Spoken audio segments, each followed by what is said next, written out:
We do have time for a bit of a Q&A. If you do have questions, I just encourage you to raise your hands up nice and high, and we'll do our best to get to as many of you as possible. But in order to get the Q&A going, I'm going to re-invite back onto the stage, ladies and gentlemen, Al Harley.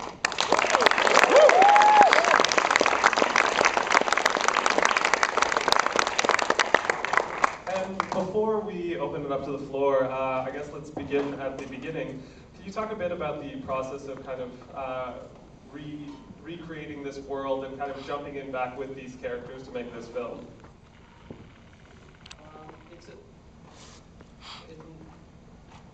This is appropriate for Faye Grimm as well, but it wasn't the world that I needed to jump back into. There was always a different world, but it was the same gang, the same principal characters. And I asked myself, what would the world of this kind of situation be like for this family? Yeah, well, I'm gonna. Oh, here we got one right in front. Beautiful film again. Loved all of them, and I just want to know that I love your music. It's absolutely fantastic. My question is, you've worked with Liam now for a while. Talk about your relationship working with him, what that's been like, and contributing to the film. So the question is about your process in working with Liam, who was featured in all three films, and kind of your experience there. Well, it's really Liam, who was 7 when he originated the role of Ned. It's sort of like 3 different actors, because he was 7 and he was a kid. He was just playing. It was my job to kind of organize his playing into something we could use. And that was lovely. As I'm sure the other filmmakers who working with children is a whole skill set. So, and then when he was 16, it was quite another. Now I'm dealing with a 16-year-old, Faye Grimm, which was in 2006, 2007.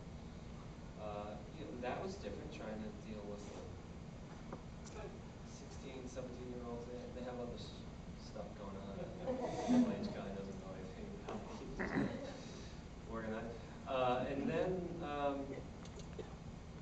here, I started talking to him about this when he was 22, 2 years before we shot. And, he had grown up into a real hard-working, conscientious craftsman, an actor, which is terrific because he grew up into the kind of a male lead actor that I like. So it was very fascinating to direct him opposite Mark Donovan, for instance. It was 20 years ago, Mark Donovan was the young man, a lot of them, as was Bill Sage, who plays Bud. So it was a nice experience, this kind of intergenerational thing. Thank you. Sorry, the spotlight's a bit blinding if there are. Oh, sorry, yeah, I got one, and then we'll go to right there. Well, Henry Four was such a complete movie. I was wondering, did you envision this as a trilogy when you began the process? And couldn't you possibly have him recover to squeeze out a 4th movie? 2 questions. The first is, when you initially made Henry Fool, did you always envision it as becoming a trilogy? And is there any way to revise him to perhaps squeeze out a 4th? Tom Ryan would be very happy.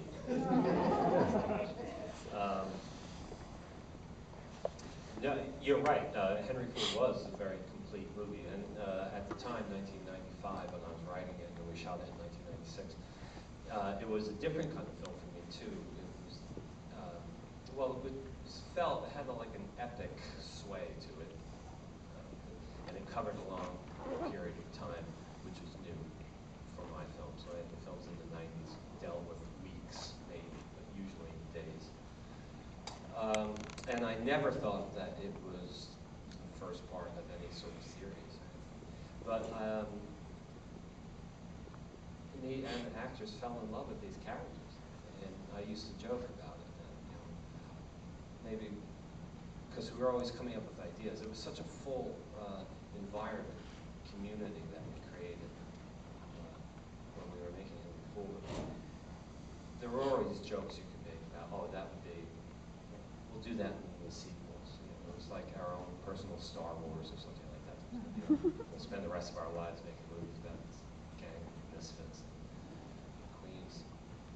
And I guess I made a joke like that one too many times. And James Urbaniak, who plays Simon, called me on it. He said, "I think you're up to something. You don't realize it yet, but you're actually thinking."